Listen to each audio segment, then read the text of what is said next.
cara untuk mendapatkan kekayaan. Contoh misalnya dapat warisan. Oh, oke. Tapi itu sebetulnya kekayaan yang kita dapatkan bukan merupakan hasil ikhtiar kita, tetapi hanya sekedar kebetulan. Tapi cara yang paling elok dan indah untuk kita lakukan menjadi kaya itu dengan cara ingin memulai menjalankan kegiatan usaha, sebaiknya kita harus memiliki pengalaman dulu. Pengalaman itu bisa jadi misalnya kita magang pada perusahaan-perusahaan atau menjadikan diri kita sebagai bagian dari perusahaan itu. Kalau sudah punya pengalaman, tingkatkan. Kita harus memiliki pengetahuan tentang apa pekerjaan itu. Jadi kalau misalnya punya pengalaman, punya pengetahuan, ketika memulai, saya pikir resiko untuk jatuh itu jauh. Jadi kita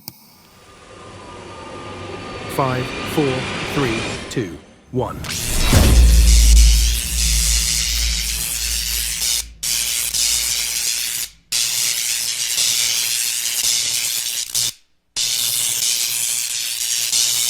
Elko Entrepreneurship, solusi bisnis UMKM.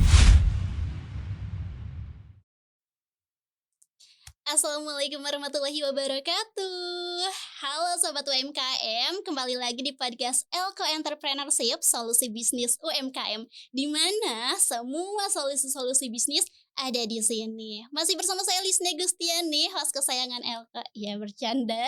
Hari ini kita ada di segmen Q&A. Oke, di segmen Q&A ini sebelumnya saya mau bertanya nih kepada sobat UMKM, coba dengerin ya. Siapa di sini yang mau kaya di 2025? Ya, iya betul. Itu sepertinya bukan pertanyaan yang harus dijawab ya, karena mungkin itu keinginan semua orang termasuk saya, dan pasti ada caranya nih untuk menjadi kaya. Apa? Aduh, ini ada bisikan. Aduh, bukan dengan jaga lilin seperti itu, bukan. Salah satunya itu adalah dengan bisnis. Nah, tahun 2025 itu bukan sekadar angka sobat UMKM, tapi juga peluang. Di era digital, AI, dan perubahan yang sangat besar-besaran, siapapun bisa menjadi kaya.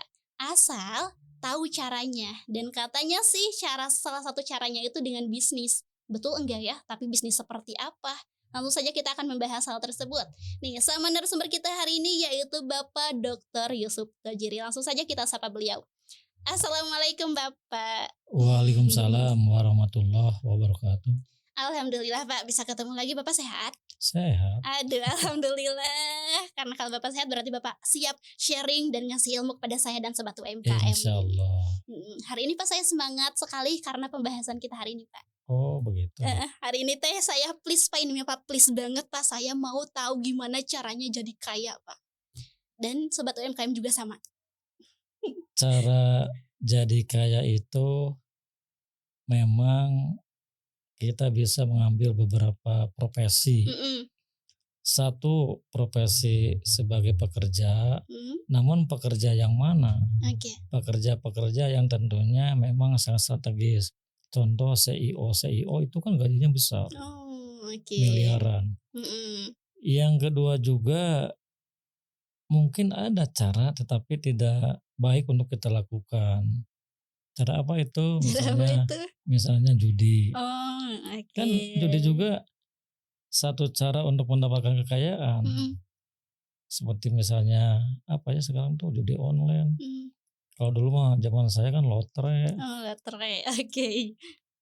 Itu kan cara-cara yang pada umumnya masyarakat juga pernah melakukan. Dan itu secara etika, secara agama tidak boleh. Yang ketiga, ada cara untuk mendapatkan kekayaan. Contoh misalnya dapat warisan. Tapi itu sebetulnya kekayaan yang kita dapatkan bukan merupakan hasil ikhtiar kita, tetapi hanya sekedar kebetulan. Tapi cara yang paling elok dan indah untuk kita lakukan menjadi kaya itu dengan cara memilih profesi sebagai businessman. Melakukan bisnis atau menjual barang, memproduksi barang, kemudian kita jual kepada orang-orang. Itu cara yang paling bagus dan terhormat. Bahkan secara agama dan agama manapun akan membenarkan setiap usaha atau kegiatan usaha yang kita lakukan itu memang merupakan kegiatan yang sangat terhormat untuk mendapatkan kekayaan. Oke. Yang menjadi masalah bisnis apa? Mm-mm. Kan bisnis itu memang banyak. Yang pasti bisnismen akan sukses ketika dia mampu membaca kebutuhan setiap orang atau makhluk hidup, termasuk juga misalnya binatang. Kenapa binatang? Orang jualan untuk pakan, misalnya kucing, Iya. anjing, pakan makanan-makanan untuk hewan. Hewan. Kan kalau misalnya bisa kita kelola bisa jadi kaya. Atau juga mungkin kita memproduksi barang untuk kebutuhan manusia. Dan itu memang jumlahnya besar dan kita memang punya peluang besar untuk mendapatkan kekayaan. Caranya bagaimana supaya kita itu cepat mendapatkan kekayaan itu? Satu ya, selain kita bisa memahami kebutuhan setiap orang, yang kedua kita harus memprioritaskan kebutuhan mana yang paling urgent untuk kita selalu cermati. Kebutuhan tentu yang primer. Apalagi misalnya dalam kondisi ekonomi yang sedang mengalami penurunan. Kebutuhan primer itu jelas sampai kapanpun tetap akan menjadi sebuah kebutuhan. Contoh misalnya dunia properti. Setiap orang pasti butuh rumah. Kemudian industri-industri pakaian. Setiap orang butuh pakaian. Iya. Kemudian industri-industri makanan, pasti semua orang itu butuh makanan. Termasuk juga misalnya kecantikan. Sekarang kecantikan itu menjadi sebuah kebutuhan bagi semua orang, bukan hanya wanita, tapi laki-laki juga sekarang banyak yang mempercantik diri. Cuma itu mungkin masuknya kategori kebutuhan sekunder. Jadi ketika kondisi ekonomi sedang mengalami penurunan, kebutuhan atau peluang usaha yang mungkin bisa menjadi pilihan kita itu usaha-usaha pada bidang kebutuhan primer. Industri sandang, misalnya berbagai macam pakaian, industri pangan, misalnya berbagai macam makanan, minuman, industri papan, properti.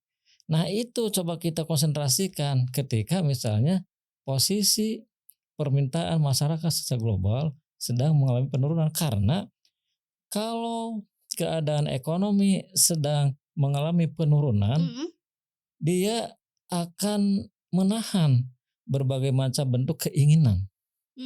Karena keinginan itu sifatnya bisa jadi sekunder ataupun tersier. Nah ini mungkin tidak akan menjadi pilihan kita untuk memasuki ke dalam kegiatan usaha. Yang kedua, bisnis secara langsung ya, memproduksi barang maupun jasa.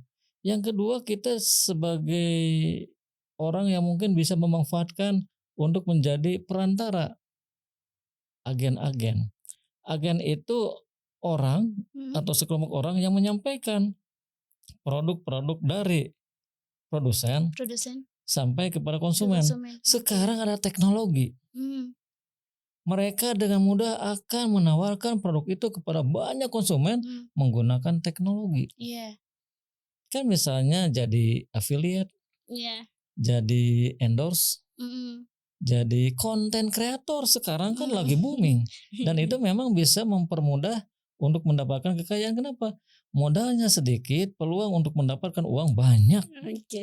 Karena banyak juga industri-industri yang tidak mampu misalnya memperkenalkan produk kepada masyarakat yang lebih luas. Kan tidak semua industri begitu. Jadi saya menyarankan satu, kalau kita ingin cepat kaya, coba membuat produk atau jasa khusus untuk kebutuhan primer saat ini ya.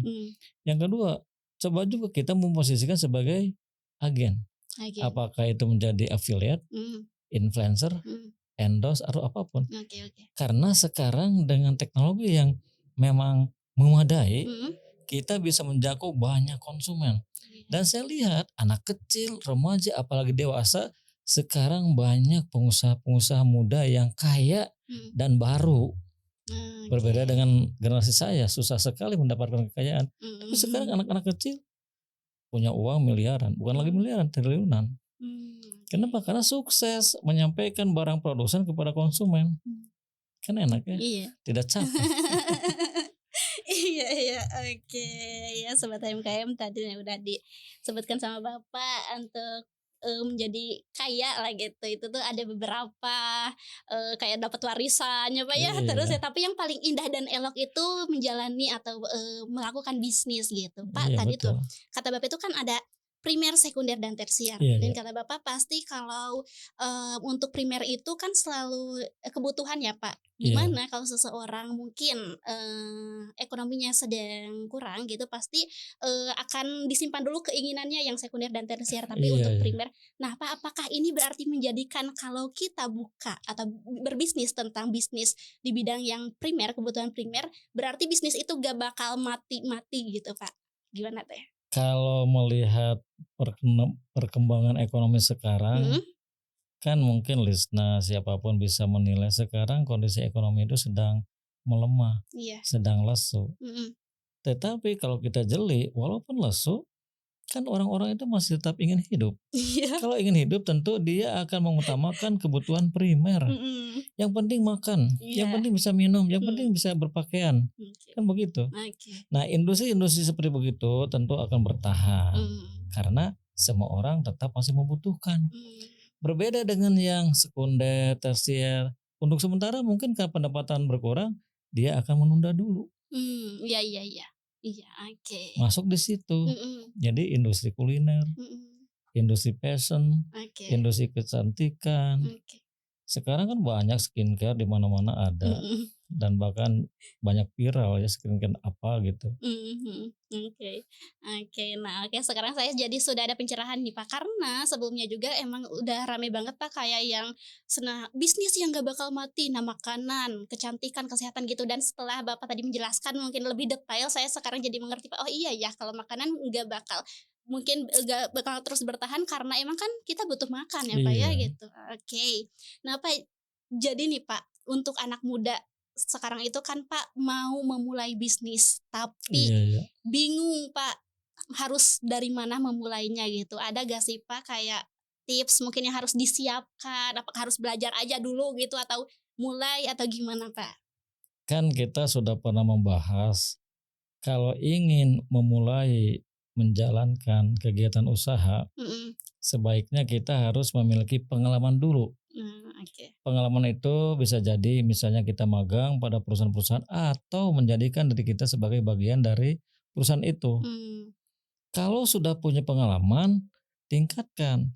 Kita harus memiliki pengetahuan tentang apa pekerjaan itu. mmm, Jadi kalau misalnya punya pengalaman, punya pengetahuan, ketika memulai, saya pikir resiko untuk jatuh itu jauh. iya Jadi iya, kita bisa menghindarkan diri dari berbagai macam kerugian. kerugian, Kenapa? Karena kita punya pengalaman, mhm, kita punya pengetahuan. mmm, Jadi sebaiknya mungkin tip kepada teman-teman yang ingin memulai kegiatan usaha, kita harus dulu memiliki pengalaman tentang bidang itu. mmm, Misalnya banyak datanya gitu iya, ya.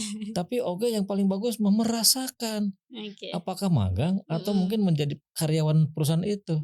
oke oke, Nah, itu akan lebih bagus ya mhm mhm mhm, ketimbang tiba-tiba langsung jadi pengusaha, kemudian kita belum pernah mengalami bagaimana kegiatan usaha itu, iya, resiko gagalnya itu besar. mhm Tapi mhm, kalau memang mau dengan cara begitu, coba aja. oke.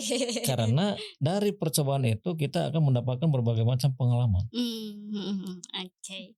Oke, sobat UMKM ya, mungkin, di sini ada sobat UMKM yang setia menonton. Nah, sebetulnya pembahasan yang Bapak barusan, bicarakan itu udah pernah dibahas sebelumnya ya, Pak, cuman Iya, nih, iya. Pak, takutnya ada yang baru menonton tuh, Oh Pak, ini iya, ada iya. bisikan, "Nah, saya mah baru menonton," gitu. Jadi ini buat yang baru menonton ya, tadi disinggung lagi sama Bapak, dan pastinya Bapak tidak akan bosan-bosan gitu sharing tentang ilmu tersebut. Pak, tadi Bapak sempat membahas tentang teknologi nih, Pak. Iya, iya. Di era sekarang teknologi kan udah bener-bener Masya Allah canggih sekali, Pak. Gimana Iya. sih, Pak, Bapak melihat peran AI dan juga teknologi untuk peluang bisnis baru seberapa besarnya lah pengaruhnya gitu?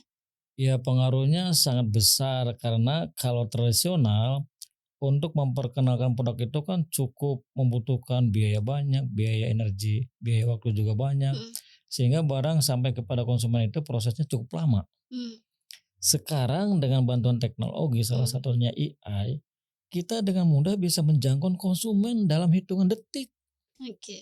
Iya, Jadi kalau misalnya pesan yang ingin kita sampaikan kepada konsumen bisa lebih cepat, Mhm.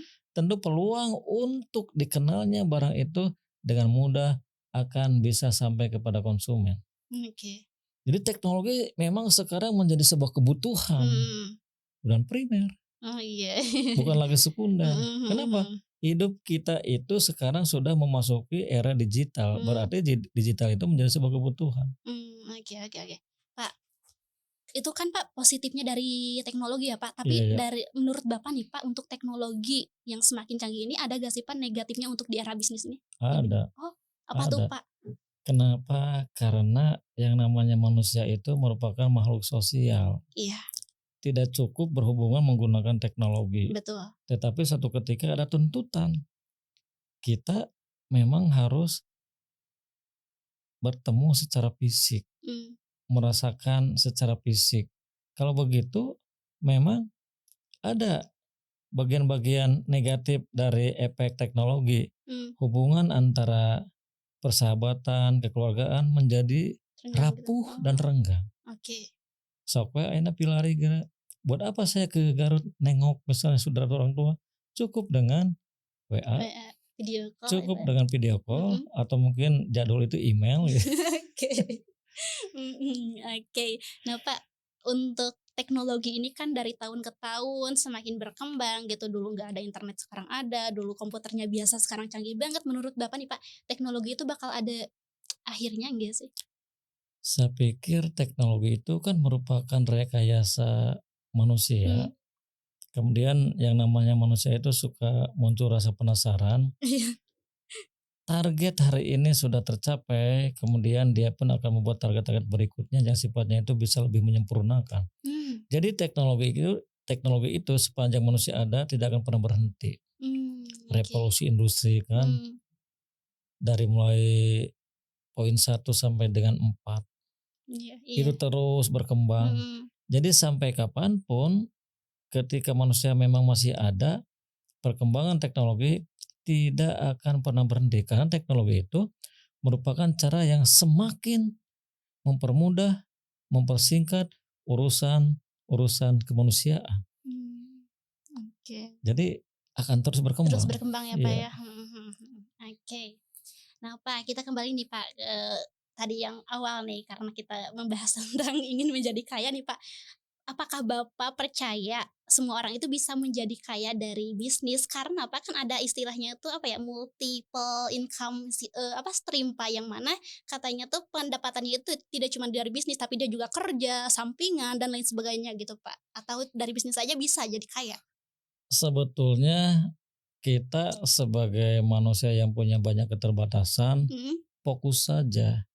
Pendapatan itu ya misalnya dari pendapatan yang biasa kita dapatkan dari kegiatan mhm, usaha atau mungkin juga dari passive income. Nah, itu kan salah satu cara ke depan bagaimana kekayaan itu akan semakin bertambah. mmm, Jadi aktif income-nya terus kita gali mhm, melalui kegiatan usaha, passive income-nya pun terus kita pertahankan supaya daripada aset yang kita miliki tidak iya, memberikan return, mhm, sekarang kita coba aset-aset itu menjadi uang dengan cara misalnya kita sewakan mmm, atau kita kerjasamakan. Nah, mmm, itu pendapatan-pendapatan sebagai begitu bisa mendukung seseorang untuk cepat dalam mendapatkan kekayaan. Jadi oke, kesimpulannya kalau mhm, misalnya Lisna bertanya apakah semua orang bisa kaya ya, mulai bisnis, tergantung. oke, Apakah bisnis yang dia kelola itu memang dia jalankan dengan benar? mhm, Benar itu ukurannya satu, kata agama benar, kata oke, hukum ekonomi benar, oke, hukum negara benar, hukum adat benar. mmm, Langgeng. mmm, Tapi kalau misalnya kekayaan yang dia dapatkan menabrak hukum sana sini, mmm, itu memang tidak bisa langgeng, oh, oke oke, akan mudah hancur. mmm, oke oke oke. Karena apa? Sebagian alam tidak menerima. Betul, betul betul. Betul, oke. Jadi bisnis itu harus dilakukan dengan cara yang baik ya, Pak, ya? Karena Iya, biar langgeng gitu. ya dan fokuslah jangan misalnya Mhm karena kita ingin kaya, mhm. kita akan mencari berbagai macam sumber pendapatan Oke. walaupun harus menyiksa diri kita. Kita itu manusia terbatas. Iya. Cukuplah misalnya kalau Ada yang aktif terus kita kelola, ada yang pasif pun coba kita berdayakan supaya semuanya jadi uang. Oke. Kalau terlalu memaksakan diri juga itu zolim ke diri sendiri ya Pak ya? Sakit, sakit, menyakiti diri kita. Iya, menyakiti diri kita. Oke. Nah Pak, jadi tadi nih Pak, kita kembali lagi ke teknologi nih Pak, teknologi dan tren gitu Pak. Bagaimana sih bisnis bisa tetap relevan gitu Pak dan adaptif dengan perubahan tren dan Iya. juga teknologi? Ya begini, kalau bisnis kita ingin tetap survive, tetap berjalan, tetap eksis, berarti kita itu harus selalu beradaptasi dengan perubahan-perubahan permintaan pasar. Oke. Pasar itu selalu mengalami perubahan. Kenapa? Karena sekarang informasi mudah kita dapatkan yang bersumber dari teknologi itu ya. Iya. Mudah kita dapatkan. Iya. Jadi kalau misalnya kita ansih dengan perubahan teknologi informasi, sulit kita bisa memahami apa sih sebetulnya kebutuhan konsumen sekarang tentang fashion, tentang makanan, tentang minuman, tentang rumah. Kan kita nggak tahu. Iya. Tapi kalau kita tahu, tentu dengan mudah kita bisa melayani mereka. Jadi artinya bisnis-bisnis yang sukses itu ketika dia bisa beradaptasi dengan perubahan tren pasar. Oke. Bisa beradaptasi dengan tren pasar, perubahan tren pasar Iya. gitu Pak ya. Oke. Nah Pak, kan anak muda zaman sekarang mungkin termasuk saya itu Iya. melihatnya cuman hasil gitu Pak. Maksudnya tuh wah dia kayak wah Bapak Masya Allah kayak sekali gitu pengen seperti Bapak, tapi kan saya tidak tahu perjalanan proses apa yang sudah Bapak lewati gitu Iya. ya Pak ya. Padahal kan mungkin panjang sekali gitu Pak. Nah Pak, jika mungkin terjadi, ini mah untuk antisipasi gitu Pak, terjadi kayak krisis global gitu Pak, apakah ada yang harus bisa disiapkan gitu Pak untuk menghadapi hal tersebut? Pertama mental ya. Kenapa? Karena ketika orang menghadapi resiko, itu kan mentalnya berbeda-beda. Ada yang tahan artinya menerima perubahan itu, ada yang kurang tahan, kurang menerima perubahan itu, ada yang sama sekali ansih tidak menerima perubahan. Kalau mereka yang setengah-setengah dalam menghadapi perubahan hasilnya pun akan abu-abu, apalagi yang tidak mungkin tidak akan bisa berkembang. Tapi mental yang siap untuk menghadapi resiko, maka pengusaha itu akan selalu berkembang walaupun dalam kondisi permintaan global mengalami fluktuatif, permintaan yang sangat menurun. Jadi semuanya kembali kepada mental. Oke, mental. Kalau misalnya begini, kondisi ekonomi sekarang sedang lesu, atau ayeuna mah tong loba gula galuh. Kebiasaan membeli itu coba rem dulu. Beli saja kebutuhan-kebutuhan yang sifatnya itu primer. Yang sifatnya itu memang urgent bagi kelangsungan usaha kita. Begitu. Oke. Nah, sahabat UMKM ya, yang saya maksud di sini itu bukan hanya untuk saat krisis global gitu, maksudnya tuh kan tadi saya pernah sempat menyinggung bahwa Bapak itu pasti sudah melewati berbagai macam hal, pasti juga pernah menghadapi masalah gitu kan Pak. Iya. Nah dan untuk strategi bertahan di bisnis itu kan kata Bapak mental Pak, berarti Iya. bukan cuma saat krisis global ya Pak, pada Iya. saat masalah-masalah juga mental itu Iya, penting. mental. Oke. Mental seorang pengusaha itu memang harus tahan Tahan banting. banting. Kenapa? Karena biasanya godaan-godaan dari luar, misal karena persaingan sangat ketat, karena permintaan pasar mudah berubah, itu kan kalau mental tidak kuat, kadang-kadang kita bertindak unkontrol, Oke. frustasi teh, malas teh, nah itu bahaya. Jadi bagi kita yang ingin naik kelas itu selalu melihat perubahan-perubahan yang terjadi dalam pasar itu menjadi sebuah peluang yang harus kita antisipasi. Oke. Begitu. Nah Pak, yang menarik nih Pak, saya tuh tiba-tiba kepikiran, mental itu bisa dilatih nggak sih Pak biar mental saya menjadi mental pengusaha? Bisa. Bisa. Yang namanya mental itu bisa dilatih, bisa dididik. Gimana tuh Pak? Bisa. Apakah kita harus gagal heula gitu atau gimana? Bukan, karena Gimana tuh? kalau itu makan di luar keinginan kita. Tapi satu ketika kita gagal, kita itu tetap harus sabar sambil berikhtiar. Itu kan mental. Mental sabar, dia itu tetap menerima tapi terus berikhtiar. Oke, aduh susah Pak. Iya. Upama misalnya ayeuna abdi teh penjualan sangat menurun. Kan sabar teh berarti mencari kenapa penjualan bisa menurun. Iya. Oh ternyata faktor produk kualitas menurun. Oh ternyata faktor promosi kurang kita promosikan. Oh ternyata faktor harga dari kita terlalu mahal. oh ternyata harga pesaing lebih murah, kan bisa jadi. Oke. Nah itu harus sabar sambil berikhtiar. Evaluasi atau kita cari penyebab kenapa terjadi penurunan penjualan. Nah Hmm. itu makan mental sifatnya teh sabar tapi ikhtiar Nah, oke oke oke gitu. oke. Oke. Nah, Pak, membahas tentang mental nih, Pak. Kalau kita misalkan gagal nih dalam usaha gitu, kan sebetulnya itu juga bisa dijadikan pelajaran ya, Pak. Tapi bagus juga nggak sih, Pak, kalau kita itu terlalu, eee, menjadikan ke langkah kita selanjutnya itu terlalu hati-hati banget, Pak, jadi malah nggak mulai-mulai gitu? Kalau hati-hati banget biasanya itu kan bukan jiwa pengusaha. Mmm, kok Jiwa pengusaha itu bukan penakut. Serba oh, takut sampai kapanpun tidak pernah ada iya, action. Tidak ah, akan pernah jadi pengusaha. oh, Dan oke. pengusaha mah begitu ada peluang langsung. Mmm, Terus pertimbangan ini itu wah itu mau jadi-jadi. oh, oke Dan oke. oge dari pengalaman itu kita itu dididik ku pengalaman teh. Mmm, Harus bagaimana dididik terus. oke oke. Jadi sebaiknya kita itu tidak boleh menjadi penakut. Mmm, Belum juga apa-apa sudah takut, takut mmm, resiko. Nah itu kan pegawai. mmm, Itu namanya mental pegawai. oke, mantap. Oh, oke oke. Tapi Pak, eee, saya tuh pernah mendengar nih Pak, pernah lihat juga katanya kalau untuk kan pembisnis itu jangan, apa ya, istilahnya tuh jangan mudah menyerah ya Pak, Iya, gagal iya. coba lagi gagal coba lagi. Cuman Pak, beliau itu menegaskan bahwa itu tuh senang untuk siapa? Untuk pewaris, untuk perintis. Karena kalau untuk perintis, Pak, misalkan gagal coba lagi, baru 2 kali juga modalnya itu udah habis. Nah gitu. Jadi tetap harus apa ya, perhitungan gitu. Nah gimana Kan tuh? tadi untuk menghindari resiko kegagalan sebaiknya kita itu satu Mmm, memupuk pengalaman dengan cara magang mhm, atau kita menjadikan sebagai pekerja dalam perusahaan itu.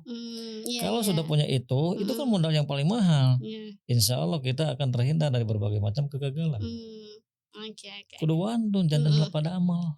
Oke oke oke. Tapi kalau untuk yang punya privilege dari orang tuanya nih Pak, misalkan pewaris ada juga kan, salah satu cara jadi kaya itu dapat warisan misalkan Pak. Nah itu gimana tuh Pak? Gak apa-apa tuh kalau gagal coba lagi gagal coba Iya lagi gagal kalau coba kalau lagi? misalnya punya warisan mah pengintan untuk mempertahankan perusahaan itu, Mhm, ya dia harus selalu melakukan trial and error. oke. Artinya selalu membuat produk kemudian tanyakan kepada pasar. Kan ada Mmm, misalnya konsep produksi yang selalu kita gaung-gaungkan dari siapa ya dulu pernah saya membahas tentang Deming Well, Deming Well, roda Deming. gimana tuh Jadi Pak? teman-teman UMKM ini teori yang sangat bagus bagi Mhm, pemula untuk mengerjakan kegiatan usaha. Pertama itu sebelum kita usaha, riset pasar dulu. mmm, Kenapa riset pasar? Karena kita ingin mendapatkan informasi tentang apa sih barang yang diminta oleh pasar itu. mhm, Kemudian setelah kita melakukan riset pasar dan kita tahu kebutuhan, keinginan, permintaan pasar, baru kita melakukan desain produk. oke, Hartosan naon? Membuat produk dalam skala kecil. Kemudian kita tanyakan lagi kepada konsumen, apakah produk ini sudah sesuai tidak dengan harapan-harapan konsumen? Kan di checklist kan konsumen. iya, Kalau iya baru produksi massal. mmm, Sesudah produksi massal kita tetap harus memberikan pelayanan purna jual. mmm, Pemasaran, pelayanan purna jual. Bakal selamat. oke, Ini teori saya pikir membuat Jepang kenapa jadi kaya, kenapa mmm, jadi maju, karena dia selalu melakukan riset pasar, mmm, desain produk, mmm, proses produksi, pemasaran dan pelayanan purna jual. mmm. Mantap. Oke, nah Pak untuk menutup nih pembicaraan kita hari ini karena terbatas ruang dan waktu, Iya, coba iya. Pak boleh gak sih Pak diceritain nih, kan di sini juga mungkin sobat UMKM juga ada yang udah tahu bahwa Bapak tuh pengusaha juga apa karena Pak, sobat UMKM itu kan bakal lebih percaya nih kalau yang ngobrolnya itu pengusaha. Nah dan ini sudah tepat nih, sobat UMKM karena Bapak itu sharing dari pengalaman dan juga teori karena sebagai dosen juga. Nah Pak dari pengalaman Bapak nih Pak boleh gak sih diceritain mungkin ada kayak, Bapak tuh pernah ngambil keputusan ini tapi bisa menjadi pelajaran gitu Pak? Ya awalnya kan saya belajar untuk melakukan kegiatan usaha itu sejak saya masih kuliah. Oh dari kuliah Pak? Iya, Oh oke, sejak saya masih kuliah, saya senang berjualan. mmm, Walaupun memang resikonya tidak sedikit. Kenapa? Saya waktu itu memang jomblo. Tak ada satupun perempuan yang suka sama saya. Kenapa? Banyak atau misalnya ada perempuan suka sama orang agak gemol kerupuk. Aduh. Kan dari situ.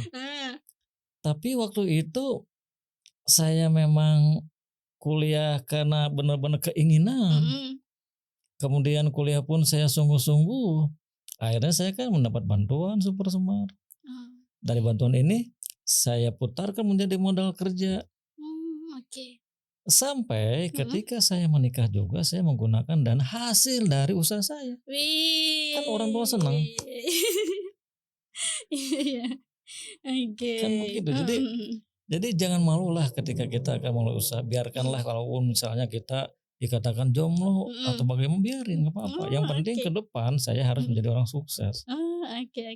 Jadi kalau bahasa istilah orang tua kita dulu mah, berakit-akit ke hulu, berenang-renang ke tepian, bersakit-sakit dahulu, baru bersenang-senang kemudian, begitu. Oke, gitu ya Mbak. Oke, nah Sobat UMKM, setelah tadi yang terakhir saya mendengar, berarti saya juga tiba-tiba percaya diri nih, karena saya juga suka jualan nih Pak. Aduh, bisa jadi nih saya beberapa tahun lagi sekaya Bapak. Amin ya Allah. Amin. Iya. Oke, Bapak terima kasih ya untuk hari ini. Sama-sama. Masya Allah seru sekali ya. Semoga perbincangan kita banyak manfaatnya ya Pak, untuk yang menonton juga, untuk saya juga. Semoga bisa berbincang lagi di episode selanjutnya Pak, dengan episode pembahasan yang seru pastinya. Terima kasih Bapak, sehat-sehat. Dan untuk Sobat UMKM juga nih, terima kasih sudah menonton episode hari ini. Alhamdulillah, semoga banyak hal positif yang dapat diambil ya Sobat UMKM. Nah, nah dari pembahasan hari ini itu kita jadi tahu nih ya, tadi ada beberapa cara untuk menjadi kaya. Ada yang menjadi dari warisan mungkin juga bisa, dan dari cara berbisnis juga bisa nih ya Sobat UMKM. Jangan lupa untuk subscribe channel Elko Entrepreneurship, juga like video ini, dan juga komen nih di bawah. Sobat UMKM mau bertanya tentang apa, nanti bakal saya bantu sampaikan sama Bapak untuk dipertanyakan. Juga jangan lupa ya untuk share video ini ke semua sosial media kalian. Kasih tahu teman-temannya yang mungkin punya usaha bahwa di YouTube itu ada salah satu channel, yaitu Elko Entrepreneurship, yang membahas tentang permasalahan-permasalahan bisnis UMKM. Oke, mungkin untuk episode hari ini sekian terlebih dahulu. Ingat Sobat UMKM, peluang itu selalu ada untuk mereka yang siap mengambil langkah. Jangan gengsi kalau mau kaya ya, tadi juga sempat disinggung oleh Bapak. Terima kasih, saya Lisna Gustiani pamit undur diri. Elko Entrepreneurship, solusi bisnis UMKM. Assalamualaikum warahmatullahi wabarakatuh. Waalaikumsalam. Elko Entrepreneurship, solusi bisnis UMKM.